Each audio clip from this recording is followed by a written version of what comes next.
To this day, colorism across the world remains taboo. The term is defined as the discrimination against individuals with dark skin tone. This means that darker-skinned people of color have to fight prejudices even within their own community, where lighter skin is often seen more desirable. We are joined now by two powerhouse women, Lebo, Mashile and Ayandamantombazane, Mhlongo, for this week's Ingram Skin Sessions, where we are going to address the topic of colorism around politics and the beauty society today. Welcome to the Loft, ladies. Thank you for having us. Thank you so much. Now, I'm very proud to say that as a woman of color, I have had to overcome the same issue. So thank you for being brave enough for sharing your stories with South Africans, because I'm sure everyone can identify and share their own. Ladies, let's kick off the discussion by just asking, what is colorism and what are the issues that individuals face, Lebo? So colorism is a byproduct of racism and white supremacy. And as you said in your introduction, it exists all over the world in communities where there are people of color, people who have experienced colonialism, slavery, apartheid. It exists in Asia, it exists in Latin America, it exists in Africa. And it is the privileging of lighter skinned hues over dark skinned hues.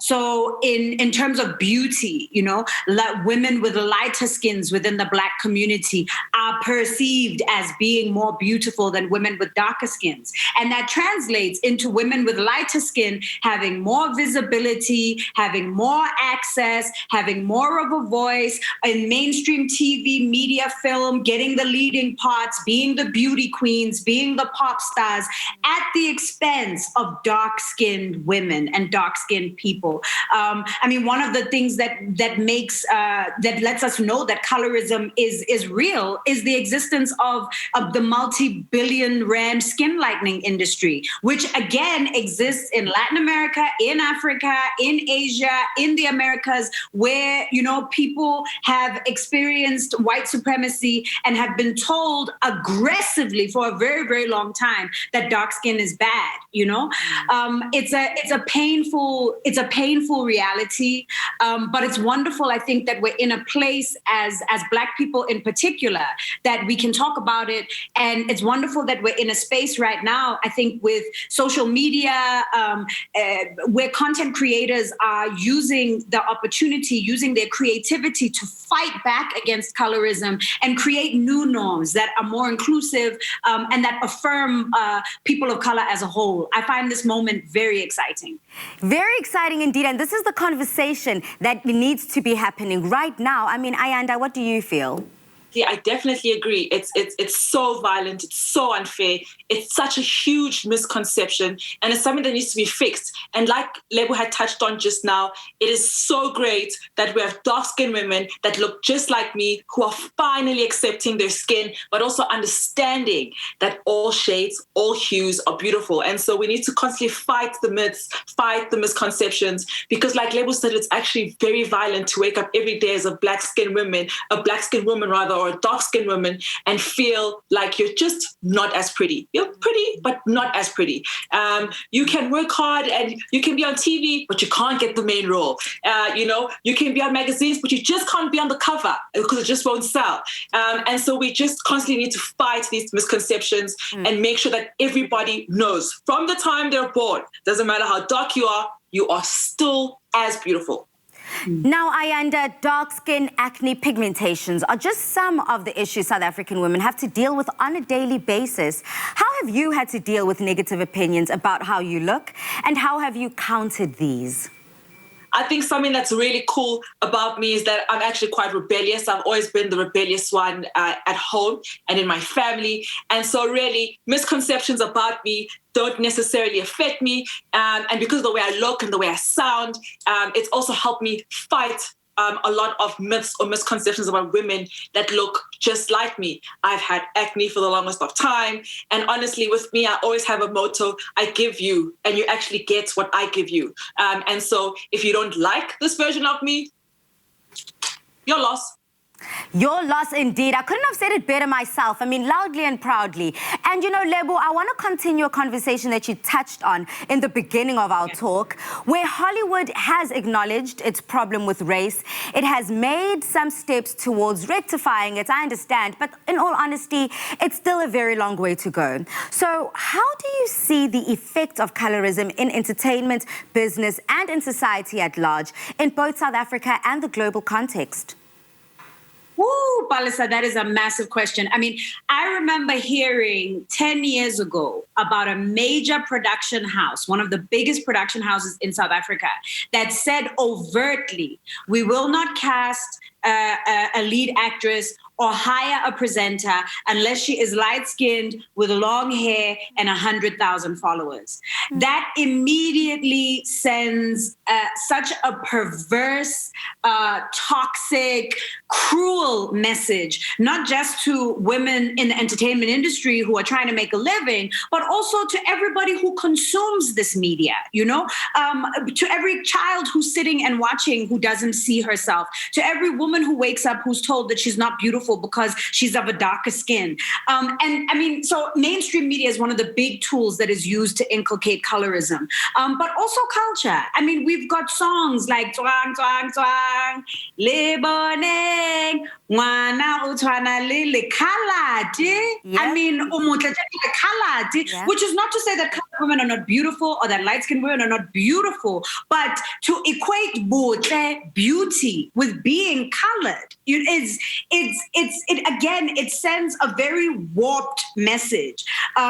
So, I mean, these are things that have been pervasive for as long as colonialism has existed, for as long as slavery existed, for as long as we have been grappling with these big historical, political, violent forces in our lives. You know, it translates into things like colorism, which is kind of like an everyday violence. So, you know, a little Black girl grows up not seeing images of herself or being told, Hore, you know, you're beautiful, but you're beautiful for a dark girl, or dark dindi, you know, umutle, but you're not as beautiful as Lebo because Lebo umsweu. Or you would be so much more beautiful if you were lighter, you know? I completely understand that frustration and that anger. But now we need to kind of turn the conversation around. So ladies, in order to move the conversation about colorism forward, how do we identify and call out colorist behavior in our daily lives? I mean, Lebo, you've already started by saying, you know, whether it is choosing our family structures and how we speak on a daily basis, that's key. Yeah, definitely. I think the one thing that we need to do is definitely call out this toxic behavior. It's super important. And a lot of dark-skinned women like me have shied away from calling out this kind of behavior in fear of being ostracized. But step one is to continuously call out. Culture is important when things are being said that are highly toxic. Colorism affects people's mental health because you grow up from the age of 3 thinking, and it's embodied in you that you're beautiful, but just not as beautiful.